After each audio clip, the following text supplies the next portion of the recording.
Game ranks Lies of P before you buy. All right. Hey, and we're back with another episode of Before You Buy. That show where we give you some straight up gameplay and our first impressions of the latest games releasing. As usual, it's me, Jake, and today we're talking about Lies of P.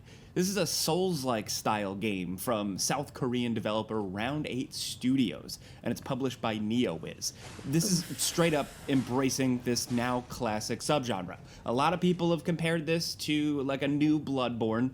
I think that's a little bit too derivative. This is its own thing, but it's classic Souls-style gameplay. You grind through challenging areas. I was definitely going to say it is very Souls-like for sure. And I didn't play the demo months ago when it was out. This is looking good. The only Souls-like games I've played are from Software, and I've played Elden Ring, I've played Sekiro, and that's it. Apparently I've not finished Sekiro. I did finish Elden Ring, but apparently this is harder than Sekiro. I don't know if that's true, but I am a bit nervous because I have not finished Sekiro, and I wasn't very good at it. You farm souls, you cash them in at a bonfire, you talk to cryptic, vague NPCs sometimes, and you get your ass kicked by really challenging bosses. Now, we've seen a lot of other studios tackle this style, but first impressions here, even like 25 hours in, I think this is a pretty damn solid one that the sweaties are gonna like. Like, it really seems like a love letter to FromSoft, like they get it. And it's a nice palate cleanser after the massive open world Elden Ring to tackle a more traditionally structured game here. And hey, just so you know, the usual housekeeping here, I've been playing a review copy on PlayStation 5. All this footage here is the PS5 version. As I say with every game in this genre as a warning, I am bad at them. I clearly suck, but I still like them, and I try my best. So that's what counts, okay? And importantly, so you know, this footage is as spoiler-free as possible. I strongly believe that half of the thrill of these types of games is having that big boss jump out and surprise you for the first time. So I'm limiting my footage to mostly some of the earlier hours to preserve. Well, thanks. Now we know that there's going to be a big boss jumping out at us. Okay, all right, got it. I'm going to be on edge the whole time I play this game until that happens. Of the surprise. If you played the demo, just know I'm only showing a bit beyond there, but I will say, if you have played the demo, mechanically, it's only a small taste. And I think that's important because the game has a lot of cool stuff in it. It is well-paced and introduces new mechanics further in than you'd expect.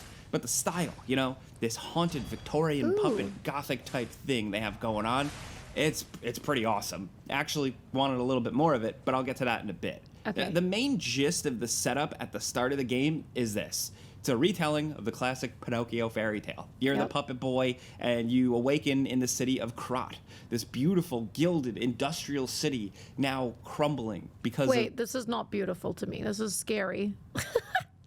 But okay. Also, I noticed that the run is quite slow, but again, if you're a puppet, makes sense. Puppet automaton machines gone rogue and all sorts of other nasty stuff. So you hack and slash your way through, occasionally gathering with your few quiet allies to cash in souls and level up and tweak your build at the Firelink Shrine equivalent of Hotel Krat. It's like this beautiful haunted hotel building. It's pretty straightforward, but as it goes, it gets more complicated in the character build department, which I think people will like. Now, combat is satisfying. You're dodging, you have strikes, you have heavy hits, they have a decent hit response feel to them, even if it's a tiny bit soft, and the sound effects are good. That seems like a very slow weapon, like a sledgehammer or something. I also noticed that the enemies move a lot slower in comparison to him. Like, he still moves quite slow, but I think it's because of the weapon. The second thing I noticed was the health bar. I hope this is the health bar because I'd like that. I don't know if he just has God mode on or something. I don't think he does, but I'm just saying. I'm gonna pray to the Lies of P gods that when I start my game, my health bar is gonna be that big. Yes? Okay. Thank you.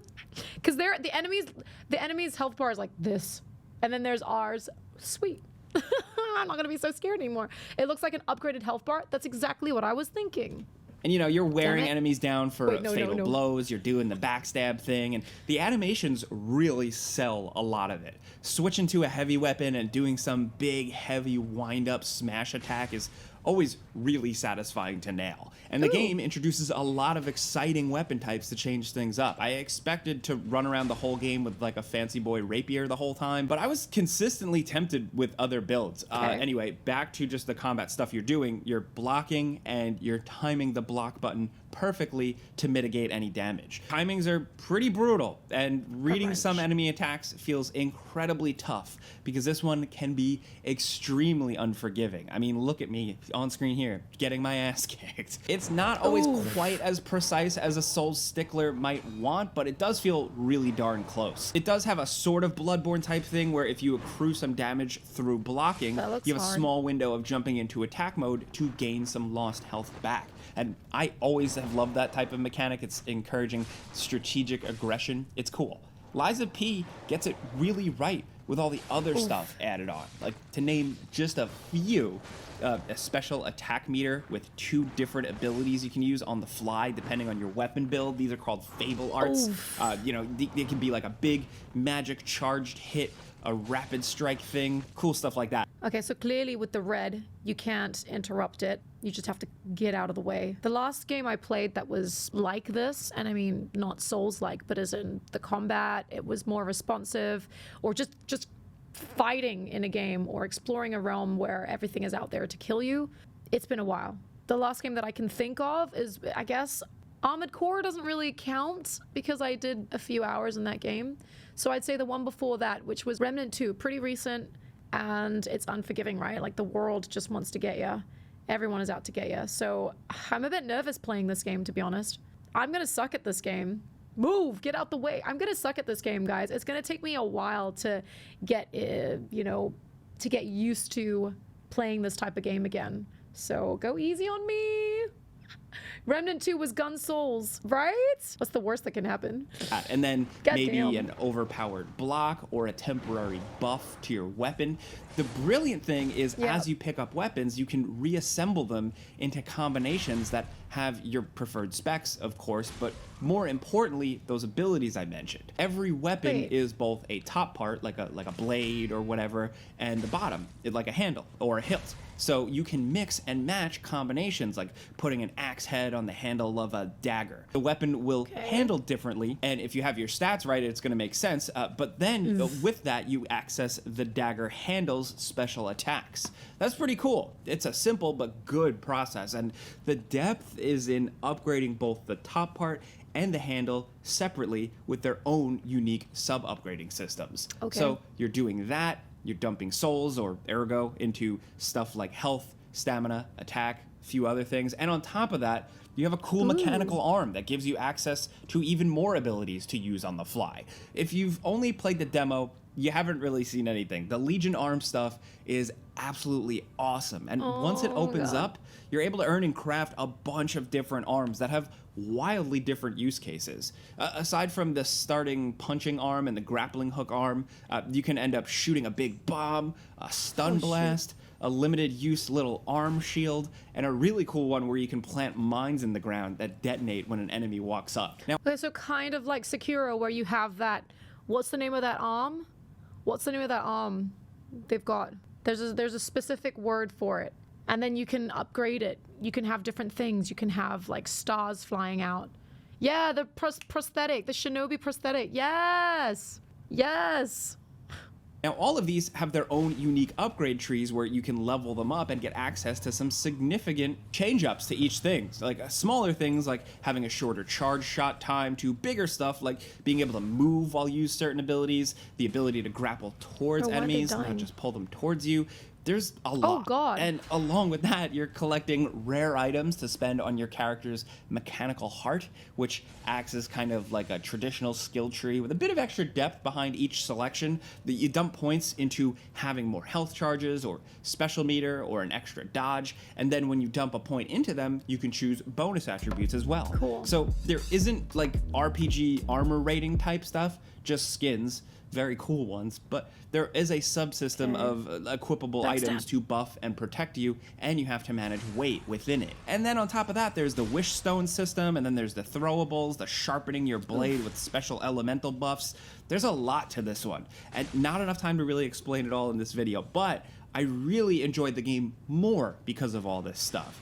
You're gonna see gameplay of people playing a lot differently. Not just like a heavy or light weapon, but all of the cool arm abilities and the fable arts and experimenting with that. There's some creativity and some good room for screwing around here, and it's always fun and it's always enticing. And speaking of enticing, it's the setting, it's the art design, the direction, the level design, all of that here. Krat is beautiful. You end up going to some surrounding areas that have varying degrees of coolness. There's a couple of areas in the game that kind of dragged on a little bit for me. They felt a little boring and not as cool as like some of those big moments. But thankfully, like I said, the game is fairly well paced, and if you're playing at an okay clip, you're gonna move past some of the more boring environments, with sometimes occasionally a few boring enemy types, but I'd say 75% of the enemy types kick ass, and the bosses absolutely deliver. My only thing really is that I wish they dived even deeper into this style. I wish there was more detail to the environments, because where like a lot of the stuff you see on screen here does look stunning, you can This game is Lies of P. We're about to play it after this. turn a corner and you can find a room, and there are some barren, empty rooms that just feel like blank video game rooms. It's a small complaint.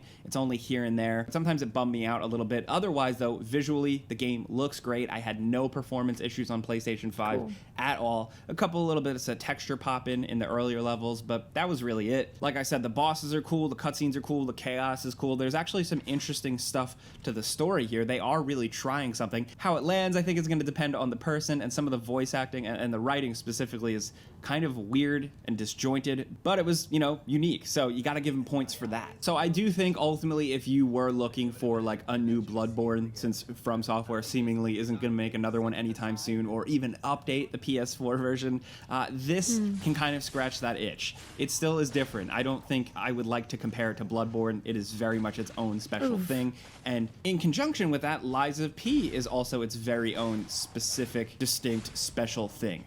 With the amount of stuff you can lump onto your character, like I said, with the fable arts, the wishes, the character build with the heart, and some secrets I've still honestly yet to uncover, with a whole kind of lies system and little bits of choice you can make with NPCs. Lies of P does feel very much like its own thing. It is clearly, definitely going for a Soulsborne style game. They clearly love From Software, but everything else beyond that is just so unique, and I think people are really gonna dig this one. It is, of course, incredibly challenging, like I've said, but I've seen some people, and I relate to those people, who want to try this game. You know, the style, the atmosphere, all that stuff really appeals to them, but they're just not a Souls-like person. I get that. I will say this one does a pretty good job of easing you in. I found Okay, I mean, then why are people comparing it to Sekiro? People say this is harder than Sekiro. Well, I hope that's not the case then, because I can't. Found it pretty easy to pick up and play. Obviously, you're gonna hit walls, but there's a lot to experiment with. There's a lot to go explore and do stuff to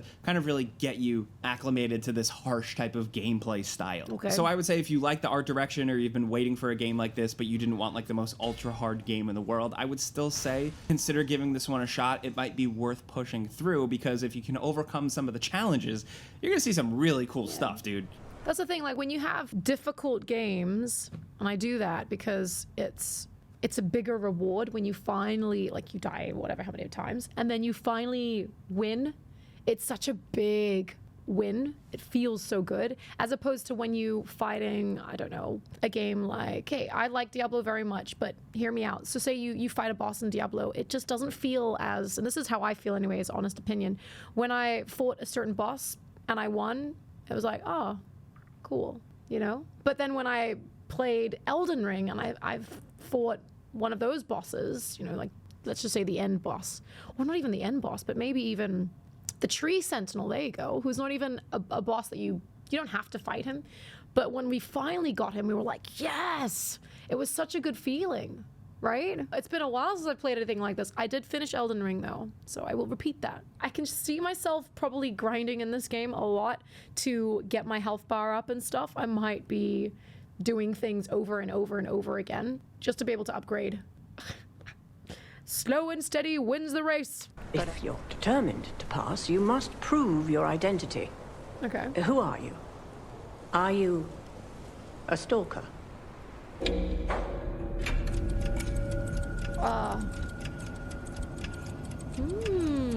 are you gonna do? Interesting. I thought all the stalkers died when the workshop tower collapsed. But that's a before you buy. You know So he's just like this big liar. He just goes around lying. how this goes by now. I give you some pros, some cons, and some personal opinion. And now I want to hear yours down in the comments. Did you expect yet another good video game to release this year? Are you already busy with a bunch of other games? Well, add Lies of P to the list. Let me know what you're playing right now, and if you had any intentions of picking up Lies of P, especially after reviews have dropped. Did you play the demo? What'd you think of that? Let's talk anything Lies of P. Let's talk anything Pinnochio down in the comments. Would love to hear from you guys. Hopefully, seeing some gameplay and hearing some insight and some first impressions steered you one way or the other. If it did, clicking the like button does help us out. That's all you gotta do. Thank you. We do appreciate it. But that's it. I'm Jake Baldino. See you guys next time.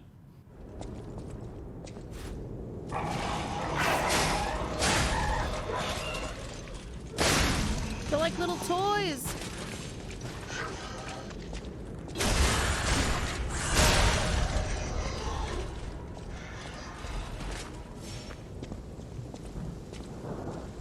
This is definitely, I don't want to know. I don't want to know what's going to happen. There's like 10 seconds left. Let me know your thoughts on this, hey? Because I do want to know.